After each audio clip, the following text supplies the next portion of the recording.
Meus irmãos, a paz do Senhor. Para mim é um grande prazer estar aqui mais uma vez com os irmãos.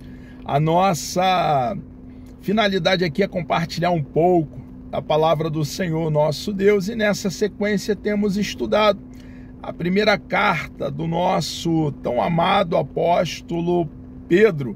E hoje chegamos aqui no capítulo 4, a partir do versículo 12. Pedro, então, ele prossegue no seu ensinamento, na sua doutrina apostólica, ensinamentos perene, eternos, para a igreja ali do primeiro século e também para nós hoje, no século 21. Amados, ele está falando para a igreja. Tem uma palavra endereçada para a igreja que ali estava dispersa, aquela região da Ásia Menor, atual Turquia. Estavam dispersos porque eles se mantiveram fiéis ao nosso Senhor e Salvador Jesus Cristo. Perderam ali os seus bens, se distanciaram dos seus familiares, mas se mantiveram no cristianismo genuíno e verdadeiro, pregando a boa mensagem de salvação. Então Pedro, ele se dirige à igreja: amados, não estranheis a ardente prova que vem sobre vós. Pedro, então, ali orienta aos nossos irmãos e amigos no primeiro século para que, quando eles estivessem sendo provados e estavam naquele momento, não ficasse surpreso, como se provação não fosse algo nosso, que cremos em nosso Senhor e Salvador Jesus Cristo. A provação faz parte da nossa trajetória, nós que abraçamos a causa do cristianismo. É bem verdade que o nosso amado e bondoso Deus, ele nos ajuda em todas as áreas da nossa vida. Temos uma vida marcada em todas as áreas por milagre. Podemos contar com o agir de Deus, com os seus grandes feitos. Ele fez coisas grandes por nós lá naquela pequena colina chamada Gólgota, lugar da caveira, que na ocasião estava fora dos muros de Jerusalém, e tem feito diariamente, provendo, suprindo para cada um de nós que cremos nele de todo o coração. Mas não podemos ficar surpresos quando passamos por dificuldade, por aperto, porque o nosso Deus, ele nos prova com a finalidade, o escopo de nos amadurecer, nos desenvolver na fé. Nós, quando cremos, nascemos de novo, passamos pelo ato da regeneração, éramos um bebezinho e tomando o puro leite racional, não falsificado, que é a palavra do nosso Deus, nós vamos então desenvolvendo, crescendo. Deus espera de cada um de nós esse amadurecimento, para que então possamos, no tempo oportuno, dar frutos. Nós temos um chamado, Deus tem disponibilizado as ferramentas para que possamos atuar dentro do chamado dele para a nossa própria vida. As redes sociais é também um meio muito produtivo, onde nós podemos proclamar com arauto a boa mensagem que dá vida a mortos. Podemos cumprir também, por intermédio das redes sociais, o ID do nosso Senhor e Salvador Jesus Cristo, pregando o evangelho genuíno. Irmãos, aqui alcançamos milhares e milhares de pessoas que algumas vezes estão impossibilitadas de ir ao templo, a igreja, nós temos vida de igreja, de comunhão com os irmãos. Vamos semanalmente nos cultos. Mas quantos irmãos nossos nesse momento estão dentro de um hospital? Estão impossibilitados, algumas vezes até dentro de casa, de ir ao culto. Alguns sem ter quem os leve.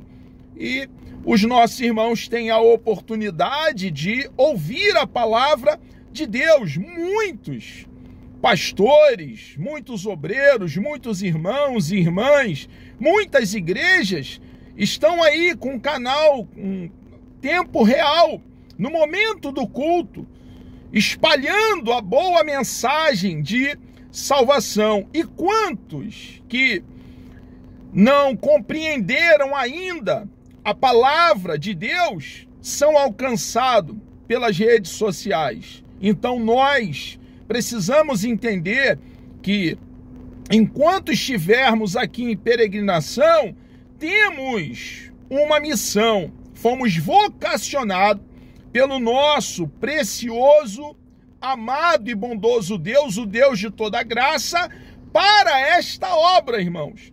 Fomos feridos pelo Evangelho para alcançar outras vidas, falando do grande amor de Deus. E nessa peregrinação, Deus vai nos amadurecer. Ele vai nos desenvolver. Isso aconteceu com os amados apóstolos. Passaram ali aproximadamente 3 anos a 3 anos e meio no ministério público do nosso Senhor e Salvador Jesus Cristo, aprendendo, desenvolvendo, amadurecendo. E eles foram enviados. Jesus disse para eles e diz para nós também que estaria conosco todos os dias até a consumação dos séculos. E é Ele, o nosso próprio Deus, quem nos capacita. E nesse forjar, nesse preparar da parte do nosso Deus, nós passaremos algumas vezes por dificuldade, por escassez. Não estamos aí isento de luta, de problemas, de contratempo. Algumas vezes estaremos no epicentro do furacão, como os nossos irmãos aqui, que o apóstolo Pedro está endereçando a carta, nossos irmãos e amigos ali no primeiro século, que criam em Cristo de todo o coração, estavam passando nesse momento. Então Pedro orienta a eles como eles deveriam agir, proceder e pensar o que eles estavam ali vivendo, a dificuldade, o sofrimento, estavam dispersos, mas que eles precisavam se manter fiéis, perseverando até o fim. Nós, da mesma forma, irmãos, a palavra de Deus, o rolo sagrado, as sagradas letras, são verdade eterna. Os céus e a terra passarão, mas as palavras do nosso Deus jamais passarão. Deus está falando com você, minha irmã, meu irmão, e comigo. Deus está falando conosco. É palavra de Deus atual para nós, amados. Não estranheis a ardente prova que vem sobre vós, para vos provar, como se coisa estranha vos acontecesse. Mas, ao contrário de ficar surpreso, irmãos, entendendo que o nosso Deus, ele vai nos provar, provou o seu amigo Abraão e vai provar os seus filhos, você e eu, que cremos em Cristo de todo o coração. Mas, ao contrário de nos entristecer, nos angustiar, nos amargurar, ficar murmurando, reclamando com voz baixa, quando estivermos sendo provados pelo nosso Deus, devemos o quê? É o que Pedro passa a nos ensinar a partir do versículo 13. Mas, o contrário de estranhar e se entristecer, alegrai-vos. Por que devemos nos alegrar? No fato de ser de participante das aflições de Cristo. Então, irmãos, se a videira verdadeira, o cabeça da igreja salvador do corpo, o nosso Senhor e Salvador Jesus Cristo, padeceu, passou por lutas e dificuldades, nós também nesse mundo, por estarmos nele, arraigado, fundamentado, plantado, calcado nele, passaremos por aflições. Mas alegrai-vos no fato de ser de participante das aflições de Cristo, para que também na revelação da sua glória vos regozijeis e alegreis. Nós que estamos em Cristo, passamos por dificuldade, mas aguardamos a eternidade com o nosso Deus. O grande dia do arrebatamento que esperamos para agora, para hoje, onde receberemos um corpo, cada um de nós, um corpo glorificado a partir desse corpo, irmãos, que temos hoje. Não há como mensurar o que nos espera, o que nos aguarda. E assim como grande foi a glória do nosso Senhor e Salvador Jesus Cristo, a vitória alcançada por Ele na sua obra expiatória, nós também, irmãos, receberemos grande glória. Naquele grande dia regozijaremos, nos alegraremos e precisamos trazer vivo dentro de nós essa grande esperança. É o que o apóstolo Pedro está nos ensinando aqui. Se pelo nome de Cristo sois vituperados, se sofremos insultos pelo nome de Cristo, bem-aventurados sois. Somos felizes, irmãos.